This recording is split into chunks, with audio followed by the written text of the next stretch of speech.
मैं तो अभी आश्चर्य कर रहा था, मैं सोच रहा था कि ये ऑनलाइन शादियां हम करने लगे।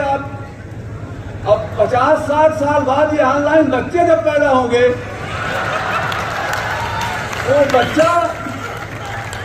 वो ऑनलाइन बच्चा स्टील का बच्चा होगा या मांस और हड्डियों का बच्चा होगा। इस पर आज विचार करने की आवश्यकता है कि हमारी मानवता, हमारा प्रेम, हमारा सौहार्द, हमारी सामाजिक एकजुटता, हमारा ये एकत्रीकरण किस तरह से बरकरार रहे, हमारा सामाजिक जीवन किस तरह से इसी तरह से अलौकिक और सुगंधित होकर रहे। आज ये विज्ञान के सामने सबसे बड़ी चुनौती है और इंजीनियरिंग कॉलेज के छात्र होने के नाते आपके सामने चुनौती है कि इस सामाजिक समस्या का समाधान आप किस तरह से 2 मिनट 3 मिनट ये 3 मिनट में बोलना है। तो एक चीज हमारे जो भी बैठे बैठे कल्पना में आ रही थी कि यार 60वां वर्ष का तो मना रहे हैं, लेकिन 60 साल आगे क्या ये विद्यार्थी के रूप में आप यहाँ पर कॉलेज में 60वें साल में जो आदमी आएगा वो 60 साल के रूप में क्या छात्र के रूप में कॉलेज में उपस्थित रहेगा? क्या जो मास्टर आचार्य हैं, प्रोफेसर हैं, प्रिंसिपल हैं, वो AI प्रिंसिपल तो नहीं होंगे, मनुष्य रहेंगे कि मशीन रहेगी प्रिंसिपल? ये सवाल हमारे मन में यहाँ गूंज रहा था कि ये छात्र इकट्ठा होंगे विद्यालयों में कि नहीं होंगे?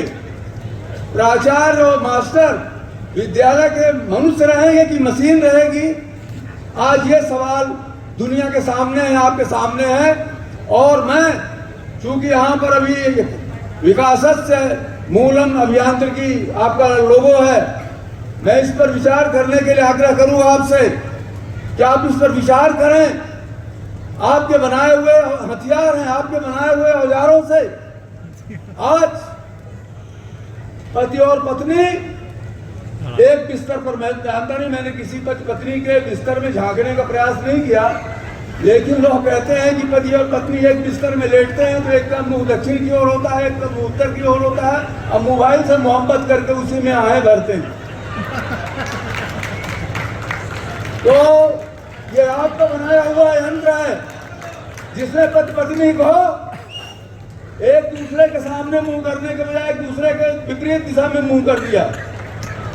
इस पर क्या है? और आगे मैं तो अभी आश्चर्य कर रहा था, मैं सोच रहा था कि ये ऑनलाइन शादियां हम करने लगे। अब 50-60 साल बाद ये ऑनलाइन बच्चे जब पैदा होंगे,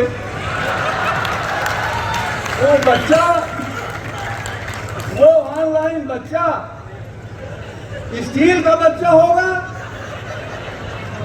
या मांस और हड्डियों का बच्चा होगा?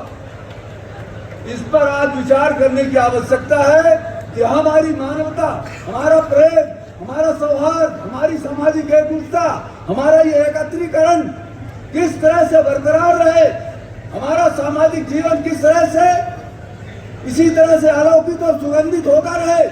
आज ये विज्ञान के सामने सबसे बड़ी चुनौती है और इंजीनियरिंग कॉलेज के छात्र होने के नाते आपके सामने चुनौती है कि इस सामाजिक समस्या का समाधान आप किस तरह से निकालते। आज आपके अलुमिनाई नहीं है, आप शोधकर्ता हैं, ब्रह्मोस बनाने वाले हैं, तो ये NTPC के चेयरमैन रहकर तमाम ऊर्जा को फैलाने वाले लोग हैं। इस तरह की प्रतिभाओं के सामने मैं ये एक प्रश्न आपके सामने छोड़ के जा रहा हूं कि सामाजिक मूल्यों की रक्षा आप किस तरह से इन यंत्रों से के माध्यम से कर सकेंगे। इन्हीं शब्दों के साथ मैं श्रद्धेय मंजू भाई पटेल जी का हृदय से अभिवादन करते हुए अपनी बात समाप्त करता हूं। धन्यवाद। जय हिंद।